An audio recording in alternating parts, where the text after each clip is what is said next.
We have a question here from Adrian, who is a principal at a Singapore family law firm, a solo practitioner.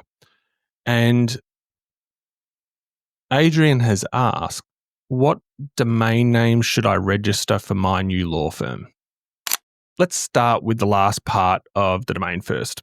The highest level, so we're talking about the bit after the dot, the final dot.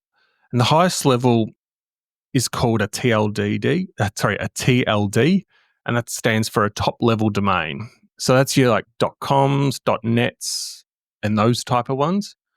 And then we have a CCTLD, which stands for a country code top level domain. So think .com.au, .co.uk, and so forth. For you in Singapore, it's going to be .com.sg. And I think for a law firm, your highest priority is getting that local domain. It's really important for SEO.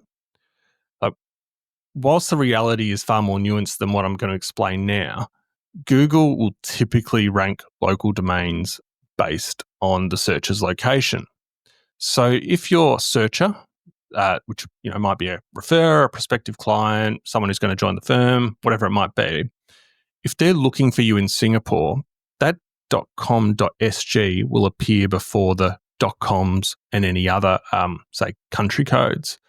Now, as I said, it's a bit more nuanced, but it's certainly a factor. So I think that the local domain is the main one to get. So your firm name, .com.sg. If the .com's also available, I'd also purchase that. I think that's just a good way to, it's just a good protection mechanism.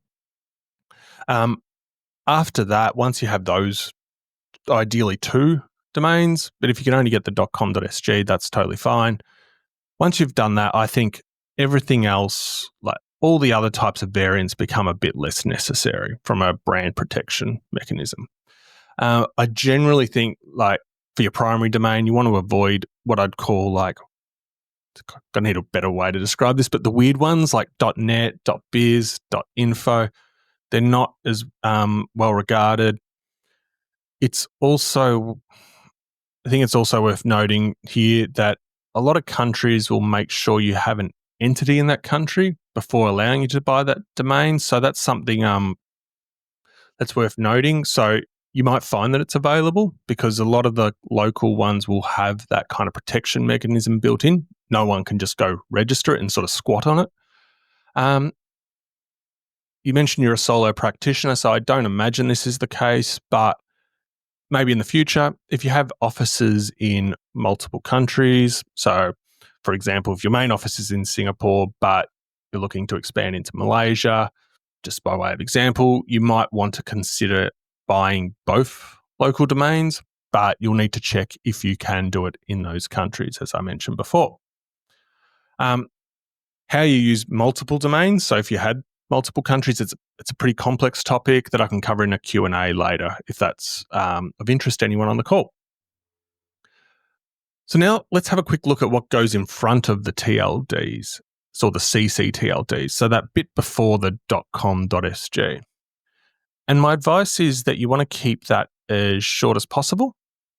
That can be really tricky to do. It's the web's been around for 20, 30 years in its sort of current format. And so a lot of the domains are already purchased, but I would sort of go for something as short as possible. If your firm has 2 or 3 names, you're a solo practitioner, so it's unlikely, but if it's got, say, 2 or 3 words, you might just want to use that sort of first word or keyword. For a firm with multiple names, you might just want to use that first name. You might also want to use an abbreviation, if that makes sense to do so. I'd recommend against registering a name, a domain name with a hyphen. I think it gets harder when you actually have to communicate your email address or web address with someone. So if someone asks you what's your email address, you always have to say hyphen. It becomes just that sort of annoyance, I would say.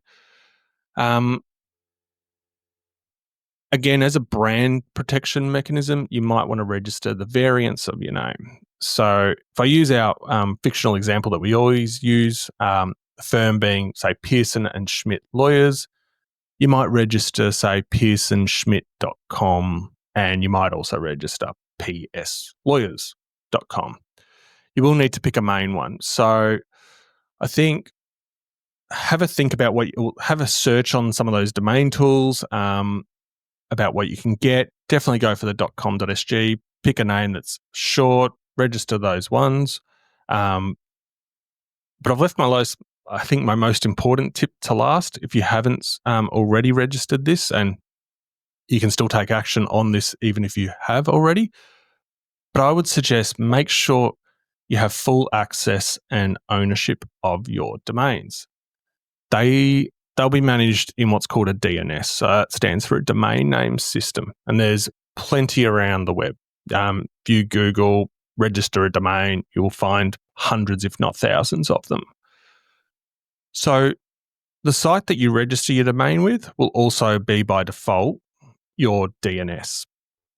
And your DNS and your domain, particularly your domain, it's an asset, and it's a really important asset at that. The best way I can describe it is if you don't control your domain name system and you don't own your own domain, it's possible that a rogue or an unprofessional service provider might do something with it. And if they do, your website might go down. But I think that's actually the least of your concerns, because your domain name's also attached to your email. And having your email go down is obviously a far bigger problem for a lawyer. So whatever you do, make sure you own your own domain. It's registered to the firm, or you personally, whatever it is, make sure you own it and that you have access to that DNS at all times as well.